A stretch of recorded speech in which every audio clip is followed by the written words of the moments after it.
Today is Monday, May 9th. We'll tell you about the American First Lady's trip to Ukraine and why things are especially uneasy inside the country today. Also, it seems the Taliban is breaking its earlier promises with a new demand for women. We'll explain. Plus, why Americans could be dealing with more blackouts than usual this summer. How one security feature for a popular Apple product may have gone too far. And the biggest long shot in a century, how one horse pulled off a historic upset at the Kentucky Derby. Welcome to The Newsworthy. All the day's news in around 10 minutes. Fast, fair, fun, and on the go. I'm Erica Mandy. Thanks so much for being here. You ready? Let's do this. U.S. First Lady Jill Biden made a surprise visit to war-torn Ukraine over the weekend to meet with the First Lady of Ukraine and also visit refugees. It was apparently meant as a Mother's Day show of solidarity for women fleeing the country. And it was the first time Ukraine's First Lady, Olena Zelenska, was seen in public since the invasion began.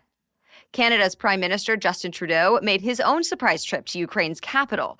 And U2's Bono, along with his bandmate The Edge, performed in a Kyiv subway station that's been used as a bomb shelter.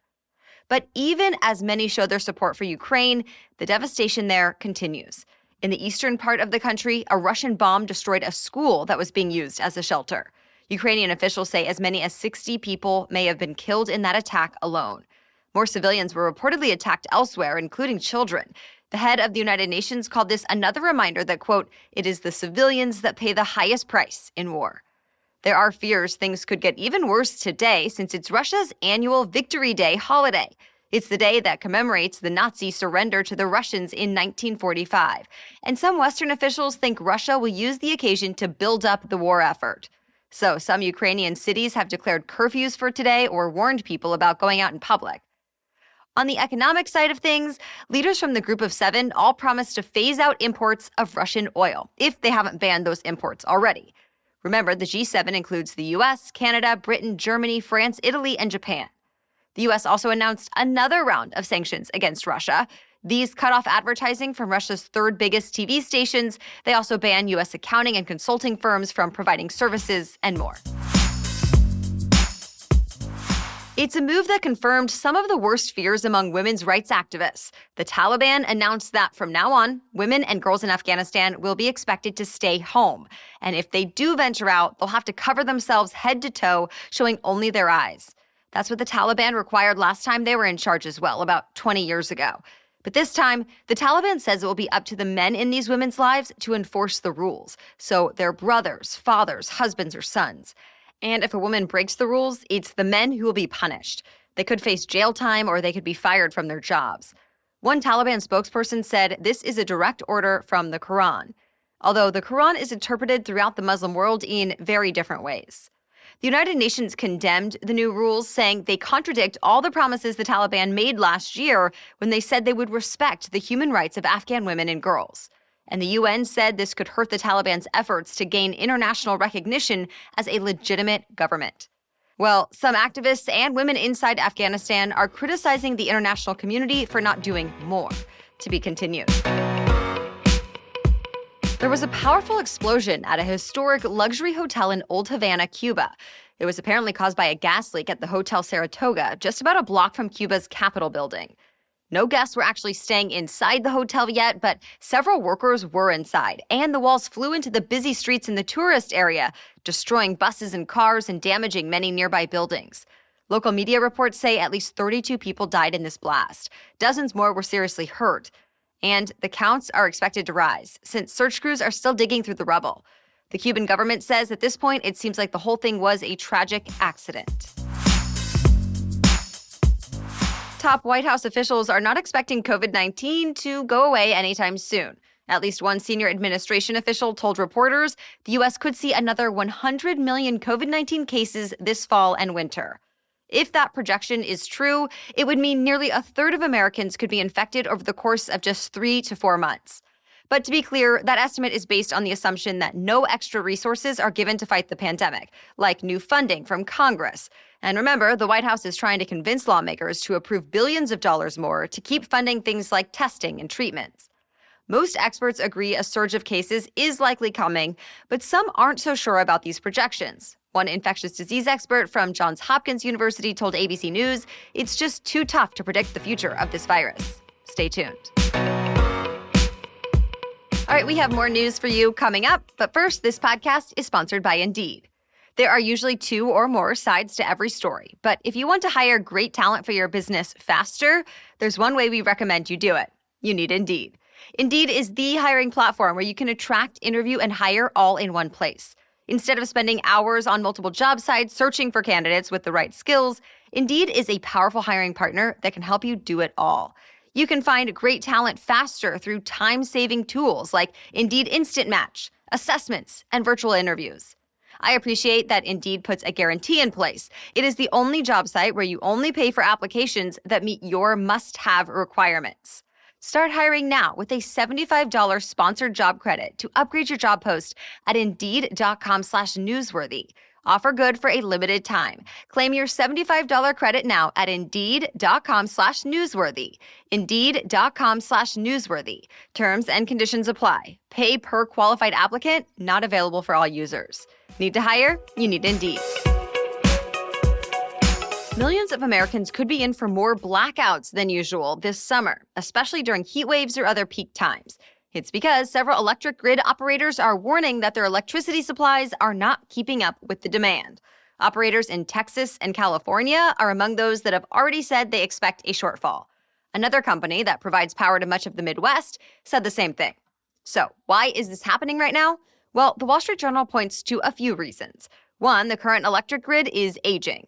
2, more electricity has been needed because of an uptick in severe weather events like extreme heat, along with a lot more homes going electric for things like heating and cooking.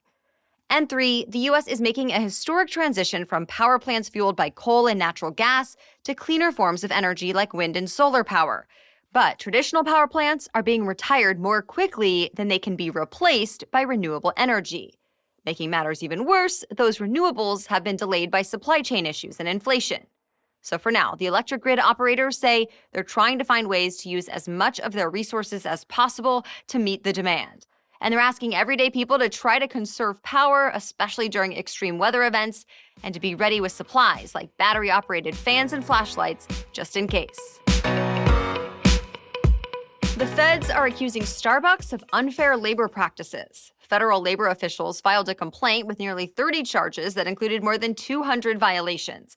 It all stems from claims made by the Starbucks Workers United Union in the Buffalo, New York area, the same place where a union organizing effort began last year and has since spread across the country. Well, the complaint says Starbucks interfered with and coerced employees looking to unionize, and that Starbucks intimidated workers by closing down stores in that area, changing workers' pay, firing employees, and more. Starbucks calls all of these allegations false and plans to fight them at an upcoming hearing, emphasizing that there's still no decision until both sides have had a chance to be heard and present evidence. Since the movement started last year, more than 50 Starbucks stores have voted to organize with Workers United, and more than 250 are looking to hold union elections. So we told you earlier this year that Apple was stepping up its security measures in the hopes of making it harder for people to track you through AirTags. You know, those Bluetooth devices about the size of a quarter that are meant to help you keep track of things like your keys. Well, there were concerns stalkers were using these AirTags to track people without their permission. And now it seems Apple's efforts may be going too far and causing some false alarms. The Wall Street Journal reports people are getting alerts when really there's no actual threat they can find. And these alerts are sometimes happening in the middle of the night. It's causing some confusion and concern, and The Verge cites experts who also worry that false alarms can eventually cause people not to believe the alerts when they're real. An Apple spokesperson told the Journal some fake alerts could stem from issues with Wi-Fi signal or just crowded areas. At this point, though, it's not clear how widespread these apparent false alarms are. One fast horse surprised everyone with one of the biggest upsets in racing history. The horse, Rich Strike, won the Kentucky Derby even though he was an 80-1 long shot. Only one other time did a horse with longer odds win it, and that was in 1913. This time it was the very first Derby for Rich Strike's jockey and trainer, and they actually didn't even know they were in the race until the day before when another horse dropped out. Even more incredible, it didn't look like they were going to win for most of the race. But in the final stretch, they came from the back of the pack, weaving through at least 15 other horses before crossing the finish line. Up next comes the Preakness Stakes in just a couple of weeks. It seems the summer movie season is already booming. On its opening weekend, the latest Marvel superhero movie brought in at least $185 million in ticket sales in the US and Canada. And that means Doctor Strange and the Multiverse of Madness more than doubled the opening of the first Doctor Strange movie. And the sequel has become the biggest movie opener of the year so far. Superhero movies definitely seem to be the moneymakers still. Next on the list of biggest movie openers of 2022, The Batman and Spider-Man Far From Home. Even more big blockbusters are expected later this summer, like the latest Thor movie and the new Jurassic World. Well, that's it for the main news, so now it's time for Money Monday, when we talk about one interesting money-related news story. But first, a message from our sponsor. Finding and booking a doctor who's right for you does not need to be a terrible experience. Will they take your insurance, understand your needs, or be available when you can see them? With ZocDoc, the answer can be a refreshingly pain-free yes. ZocDoc is a free app that shows you doctors who are patient-reviewed, take your insurance, and are available when you need them. I appreciate how easy it is to add my insurance information and then filter for things like specialty, availability, and more. You can even choose a time slot and whether you want to see the doctor in person or do a video visit right there on ZocDoc, and then just like that, you're booked. Find the doctor that is right for you and your insurance and book an appointment that works for your schedule. Every month, millions of people use ZocDoc. And when I need a new doctor, I go there too. Go to ZocDoc.com/newsworthy and download the ZocDoc app for free. Then start your search for a top-rated doctor today. Many are available within 24 hours. That's ZocDoc, ZocDoc.com/newsworthy. ZocDoc.com/newsworthy. Now back to Money Monday. Well, once again, gas prices are on the rise. The nationwide average price for a gallon of regular is now $4.32. That's up 14 cents from this time last week, and it's about $1.40 more than this time last year. Some analysts say as long as the demand stays high, the prices will too. But every little bit really does count for a lot of American households. A recent survey from Yahoo and Maru asked about 1,400 U.S. drivers if high gas prices actually make them change their behaviors. And 2/3 of them said yes.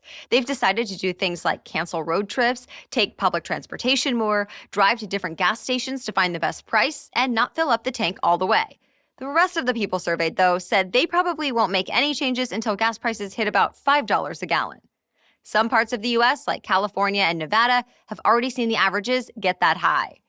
By the way, other surveys have found that more Americans are now thinking about buying electric cars now that gas prices are up. And this year, Google searches for electric cars hit a record high. All right, thank you so much for listening today and for tuning in every day. We'll be back with much more news to know tomorrow. For now, have a great day.